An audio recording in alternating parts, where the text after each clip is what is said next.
Bismillahirrahmanirrahim. Assalamualaikum warahmatullahi wabarakatuh. Alhamdulillah wa syukrillah wassalatu wassalamu ala rasulillah wa ala alihi wa sahbihi wa man tabi'ah. Pendengar yang dirahmati Allah subhanahu wa ta'ala, salah satu perilaku yang terjadi di kalangan masyarakat kita yang itu perlu kita perbaiki bersama-sama adalah kurangnya rasa syukur. Sehingga izinkan pada kesempatan yang mulia ini kami mengajak kita bersama untuk melihat kembali sejauh mana kita memiliki rasa syukur tersebut. Rasa syukur itu bisa muncul apabila kita memang betul-betul memahami, menyadari bahwa sesuatu yang kita dapatkan itu memang betul-betul bermanfaat, terasa signifikan untuk kita. Itu yang paling pertama. Nah, rasa itu akan kemudian mendorong yang pertama kita mengucapkan, ya, secara verbal, secara bahasa kita mengucapkan alhamdulillah, ya, atau terima kasih, atau suatu ungkapan yang lain. Nah, itu yang pertama sekali, Yang kedua, ya, yang paling penting juga adalah akan merubah perilaku kita. Artinya sesuatu yang kita anggap itu bermanfaat buat kita, maka kita akan mencoba memaksimalkan potensinya, memanfaatkan semaksimal mungkin apa dari manfaat sesuatu yang kita dapatkan.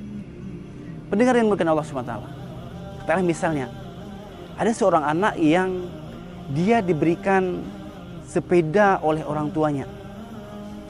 Kondisinya bisa berbeda. Anak yang bisa diantar oleh orang tuanya itu akan berbeda dengan anak yang memang jalan kaki ke sekolah dari rumah dia jalan kaki. Itu akan berbeda perspektif menghadapi syukurnya dia terhadap pemberian sepeda tersebut. Artinya untuk anak-anak yang dia memang jalan kaki selama ini, dia akan bersyukur yang luar biasa syukurnya. Tapi kalau kemudian anak yang biasa diantar, kemudian dikasih sepeda yang kemudian tidak mendapatkan antaran lagi, dia akan sedikit lemah mungkin syukurnya. Artinya apa? Rasa memiliki, rasa kehadiran sesuatu yang kita dapatkan itu berbeda. Nah, kita juga mendapatkan sesuatu dari Allah Subhanahu wa taala. Kita mendapatkan tangan, kita mendapatkan mata, kita mendapatkan mulut yang utuh, kita mendapatkan fisik yang luar biasa. Suatu penciptaan yang sangat sempurna. Yang kita khawatirkan adalah kalau kemudian kita tidak merasa apa yang diberikan oleh Allah Subhanahu wa taala sebagai sesuatu yang ditunggu-tunggu, ya, maka setelah hilang nanti baru kita mampu syukuri. Ini yang kita sayangkan. Ya. Padahal Allah menyebutkan la in syakartum la azidannakum. Apabila kamu mensyukuri nikmatku, maka akan aku tambahkan nikmat-nikmat yang lain.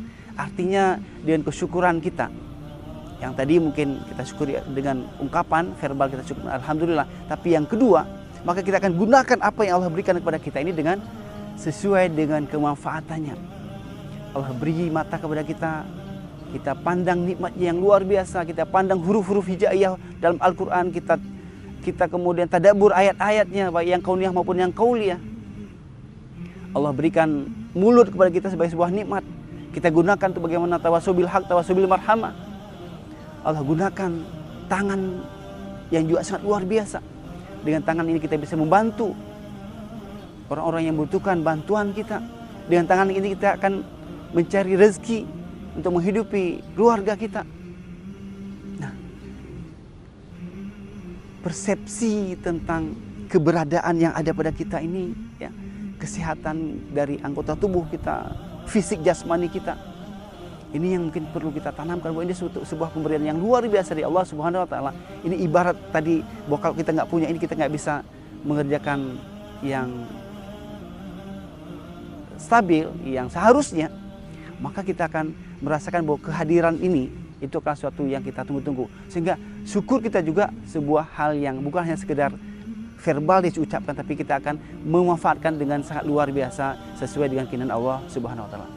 Jadi jemaah yang mulia, seseorang yang memberikan sesuatu kepada kita, itu akan dilihat, ya, akan dilihat bahwa apakah yang dia berikan itu sesuai dengan fungsinya. Kalau tadi saya bercerita tentang hadiah sepeda dari orang tua kepada anaknya, maka orang tua akan sangat senang apabila sepeda itu digunakan, dimanfaatkan oleh anak tersebut ke hal-hal yang baik, positif, konstruktif. Nah, demikian juga oleh Allah Subhanahu wa taala. Allah melihat, menilai, mengevaluasi bahwa apapun pemberian kepada kita itu apakah sudah sesuai dengan apa harapannya Allah Subhanahu wa taala, atau adakah semua yang Allah berikan kepada kita itu telah mampu mendekatkan kita kepada Allah Subhanahu wa taala. Nah, itu juga makna syukur, bagaimana kita mampu mengoptimalkan apapun yang kita dapatkan itu untuk dalam rangka mendekatkan kita kepada Allah Subhanahu wa taala. Inilah sebenarnya makna syukur yang hakiki yang seharusnya kita mampu wujudkan, yaitu mengoptimalkan apapun yang kita dapatkan itu untuk bagaimana mendekatkan diri kepada Allah Subhanahu wa taala. Jadi jemaah yang mulia, jadi bukan hanya sekedar verbal dengan ucapan terima kasih, tapi kemudian kita tidak memanfaatkan itu sesuai dengan keinginan si pemberi. Tapi yang paling penting justru bentuk kesyukuran kita adalah memanfaatkan apapun yang kita dapatkan itu sesuai dengan keinginan pemberi. Wallahu a'lam bishawab. Assalamualaikum warahmatullahi wabarakatuh.